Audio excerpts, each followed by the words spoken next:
Live. I'm Josh Fenton, CEO and co-founder. Thanks for coming back. I'm excited to have Alexa Trembly from 20 Stories, kind of one of the coolest little new business models that I have seen or heard about in a super long time. She's a graduate of Goldman Sachs 10,000 Small Businesses. We've talked a lot about them over the years. It has got to be like the A-plus program for small businesses. Alexa, thanks so much for joining us.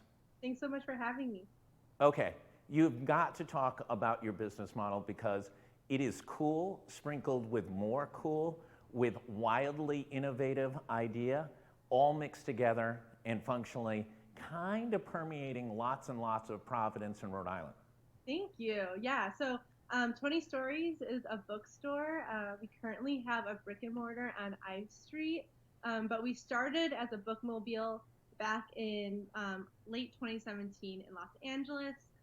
We would rove around to like coffee shops, farmers markets, and then we brought it to Rhode Island in 2018 because my business partner Emery Harkins is from Providence, and now we do the same thing here in the summer months. But we also always have the brick and mortar on Ives as well. So super interesting. And you guys kind of, obviously a cool bookmobile cannot encompass all books. This is not an Amazon warehouse. People forget that Amazon actually started as an online bookstore. But you kind of curate 20-ish titles on a regular basis and sort of say, hey, listen, we found these cool reads. Take a look at them. Yeah. And so our namesake 20 Stories comes from the 20 book curation we put out every month, highlighting like contemporary fiction, poetry, nonfiction. So it's really about like keeping your pulse on like contemporary publishing right now. We really love to focus on BIPOC, queer, women authors. That's kind of like who we want to amplify those voices and stories. And so that's always been like a core part of our business and mission. And do you look at local authors? Because we're always intrigued about these, we try to know everything about everything, but all of a sudden, out of nowhere came this Brown professor who wrote, finalist for the National Book Award this past year for nonfiction. I mean, kind of a wow major league player on the national scene, and here he is living up on Providence's east side. Yeah, no, local authors, it's so fun. We try to do a lot of author readings and events too, so if people are interested, they should definitely check out our website where we list what's coming up next. But like Providence has an amazing literary scene. We're super lucky. I think like having so many colleges around and like you said, professors assists with that. And then, it's super bookish, which I love. So it's great having a business here for that. Alexa, talk about, you went through the Goldman Sachs 10,000 Small Businesses, which I don't say this with any third-party prodding. It seems to be one of those programs that everyone who goes through it just raves about and what the impact it's been to their small businesses and help them leap forward from an entrepreneurial standpoint. Yeah, no, I completed it almost about just over a year ago, and it's changed our business a lot. The business program kind of is set up to create a 5-year plan. You get a business mentor, you meet a lot of other small business owners in Rhode Island, and you kind of build a community and a network through that. There's a lot of things that like feel I got out of it, from like friendship to like thinking about the business from like a more innovative approach. So there's a lot to gain from the program. What was the most you got out of it? Others have said, we had one entrepreneur who said, functionally she took $25 and built her translation business, and she's now heading towards, upwards towards $1 million in revenue.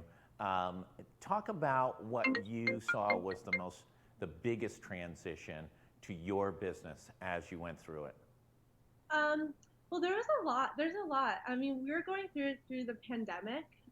So I think one thing that we took away from the business was we weren't able to get the first round of PPP funding. And so the Goldman Sachs the 10,000 Small Businesses program helped connect us to a local bank, and we were able to get the second round of PPP. So that was a huge lifeline for us. And then, but also in a different kind of vein, having like being able to see how to create a more professional, like standard business plan allowed me and my partner Emery to create our second business, which we just opened 3 months ago. It's called Glue, and it's a cocktail bar also on I Street. So I think the program gave us confidence in our current business, but also kind of put like the fire to get this other project going, which was I feel super grateful for. And how do you manage two somewhat distinct businesses? I mean, they're both customer focused, retail in nature, but one's, a bar de facto within the food service realm. The other one's more traditional, selling a good. Talk about those two differences and how the two of you manage each. Does one head up one particular business and the other the other? Yeah, I mean, I think everything is always a learning curve. To us, like creating community is always kind of at the base of our businesses, whether it was the bookstore or the bar. So of course, like the bookstore, we create a lot of community events. It's a lot about like, you know, amplifying people's voices. But then at the bar, it's a lot about communing and like bringing people together to have the conversations. And we try to keep it super playful. The space is very bright and airy. It's it's just like a nice place to kind of like reconnect with people. And so it's been interesting. I see them very similarly, even though they are very different at the same time. From like an operations standpoint, I do a lot of like the back end work and the marketing, and then Emery's a lot of like the day to day hands on of like running the bar logistically from that point of view. But it's like we're always learning, and I feel like that's what the program, the 10KSB program, really taught us is that it's about staying on your feet. So Do you have experiences in like somebody goes over and buys a book at 20 stories, then goes over to Glue and reads the book and is a total curmudgeon and complains about the book? we never had someone complain about the book yet, to my face at least. But we've had people who bought books and then gone to Glue and read them and enjoyed like a glass of wine or a cocktail, and that's probably been one of the most fulfilling moments ever. Being able to bridge that gap and create that moment happen. But I'll keep you posted about if there's any. I think you should come back on a regular basis and just talk about the intersection of the two business models and how they collide and crash into each other and things like that.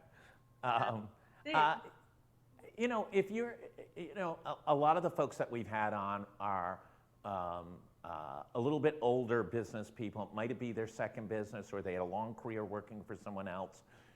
You're an entrepreneur functionally from day one. What do you say for those who are really trying to start a business?